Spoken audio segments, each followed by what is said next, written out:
So TikTok made me buy it. What we have here today is the Magic John screen protector that you see pretty much everywhere on social media right now, on TikTok, on Instagram, and it pretty much is just a tempered glass screen protector that is overly hyped.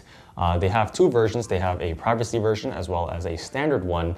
And the reason why there is so much hype around this specific screen protector is that it seems to be indestructible. And a lot of people are very skeptical about it because this is like some random Chinese company that is being promoted pretty much everywhere. I fell for the hype and I bought the product. And I have actually already used it and tried it out, and that's why I wanted to make this video. Originally, I wasn't gonna make a whole video about this product. I was just gonna use it for myself. So I'm gonna be trying this product out on my iPhone 16 Pro Max to see if it's really any good, if it's gonna actually provide the protection benefits that it claims to have.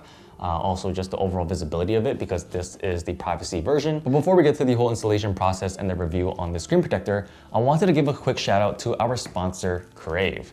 So they have sent over this amazing power bank called the CRAVE Plus Pro, and it has a whopping 20,000 milliamp hour charge. There are two quick charge 3.0 USB ports along with a USB-C port. This power bank has been an absolute lifesaver in my day-to-day needs. I'm always out and about and I'm traveling. I also do a lot of shoots outside. So this power bank has allowed me to keep all of my devices charged up, and I'm never losing power on any of my accessories. And I only really have to charge this power bank once a week because it holds so much power. So if you guys are in the market for a very powerful power bank, you can't go wrong with the CRAVE Plus Pro. So taking a look at the box, as you can see, we have a little image of what the whole entire kit looks like. And in this box, there are actually a set of two.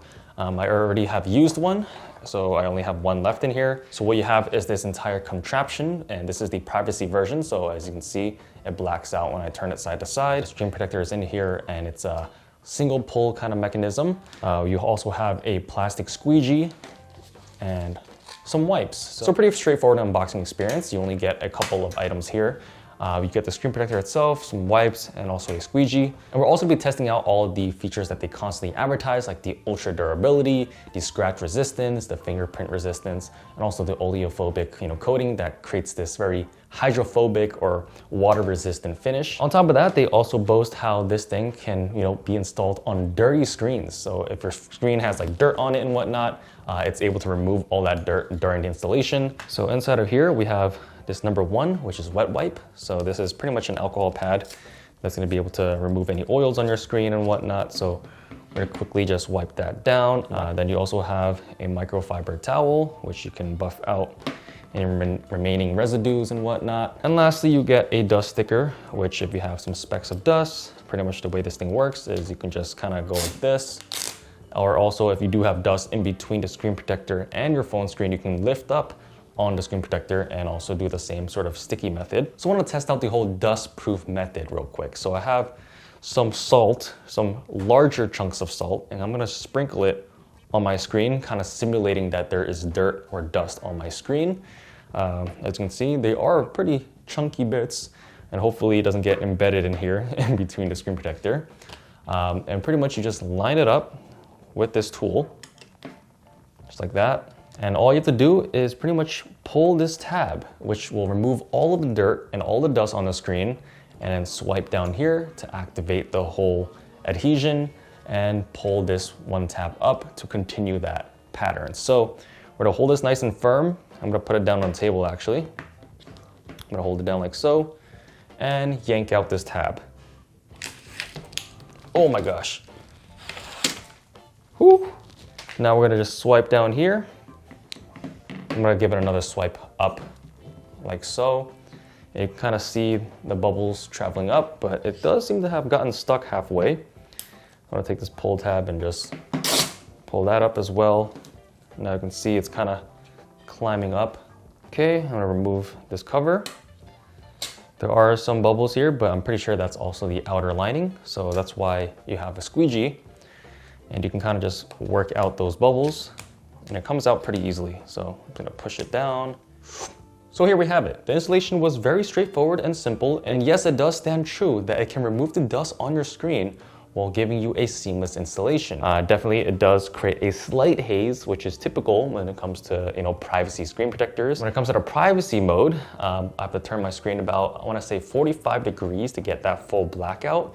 I believe they advertise around 25 degrees, but clearly I have to go a lot further to really get that full privacy setting. I also want to try out some other features that they mentioned. First is the oleophobic coating. So I'm going to put some water on here and see if, it stays put.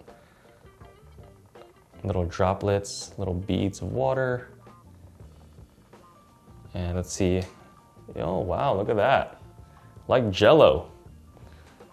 And then it comes right off. So pretty solid. When it comes to the fingerprint resistance, pretty solid as well. I don't see any of my fingerprints sticking on the screen. So one more thing I want to test is the scratch resistance. Yes, we got a knife going on over here. And we're just gonna lightly kind of go at it. And so far, I don't see any marks on the screen. I'm gonna add a little bit more pressure.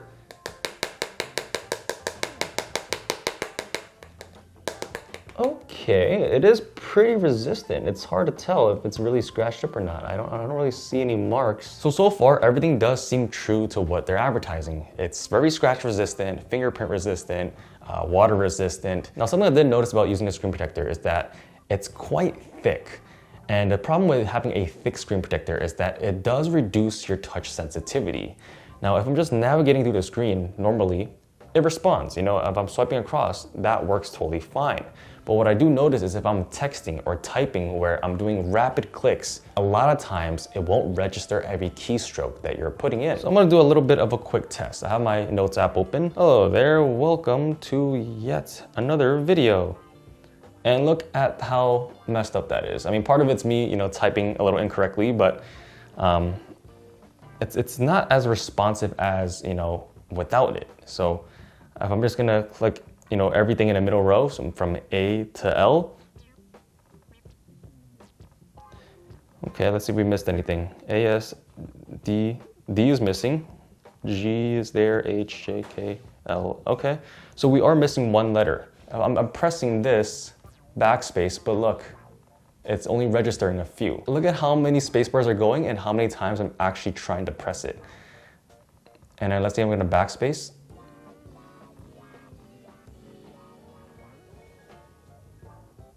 It's a little bit, laggy sometimes. Like for the most part it works, but I do notice when it comes to the typing aspect, it doesn't seem to be very responsive. As you can see, it does kind of lack when it comes to rapid movement or, multiple inputs. It doesn't seem to register every single, thing that you want to press on a screen. And that is kind of the breaking point of my experience with this, screen protector that kind of killed the overall vibe of it. This is actually a common problem, not just with Magic John, but a lot of other, screen protector manufacturers are having this issue. And I believe the new iPhone 16 Pros or Pro Maxes, their sensitivity on the screen has been reduced significantly compared to the previous models.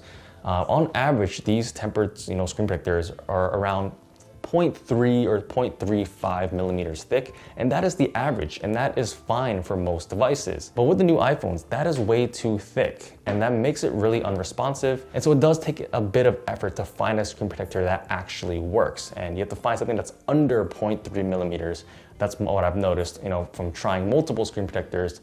The Magic John screen protector is just a little bit too thick for the iPhone 16 and 16 Pro Max. So I have my other one over here. This is also the Magic John screen protector. And I actually decided to peel it back to show you guys the layers that are on here. So first you have a clear glass layer. Then we have this black layer for that privacy, portion. And that part is just as thick as the glass portion. So it is adding a lot of thickness. And of course, the last layer, this clear one, is just the adhesive, which is also extremely thick as well. So you're getting like 3 times thickness in this, screen protector, which is kind of causing your screen to be unresponsive. Now, when it comes to durability, these things are pretty dang solid. They're very flexible. They don't break very easily. Another small thing I wanted to note about the Magic John screen protector is that this speaker hole cutout is not real. It's just a print. So it might look like there's little tiny holes in here, right? And that's kind of the assumption that, most people would have. But that is actually a fully glassed over portion. So here we have it. That is my honest review on the Magic John screen protector. Will I be personally using it? I don't think so. I think it's kind of just a gimmick like any other screen protector on the market. I'm pretty sure all these products are just coming from the same factory, just branded differently and put in different packaging. But honestly, I'd say any screen protector can do the job of protecting your phone. Yes, there are better ones, there's more expensive ones that are more premium and whatnot, but at the end of the day, they all serve the same exact purpose. I think you gotta find a middle ground between something that's, ultra protective or something that's actually usable, right? Like this screen protector, I'm not saying it's terrible. I think it focused so much on the durability aspect that it kind of took away from the user experience with the lack of touch sensitivity. So hopefully this video can kind of guide you as to if this is a product that you should pick up or not. I'm not gonna promote this product or not promote it. It's kind of just up to you if you want to get one for yourself. I think I'd rather have better sensitivity than having something that's ultra protective. You can always use a case or something else. So those are my thoughts on the Magic John screen protector. If you guys enjoyed this video, make sure to drop a like and a comment below. If you're new here, make sure to hit that subscribe button as well as turning on the post notifications to see when I upload. Anyways, I will see you in the next video. Peace.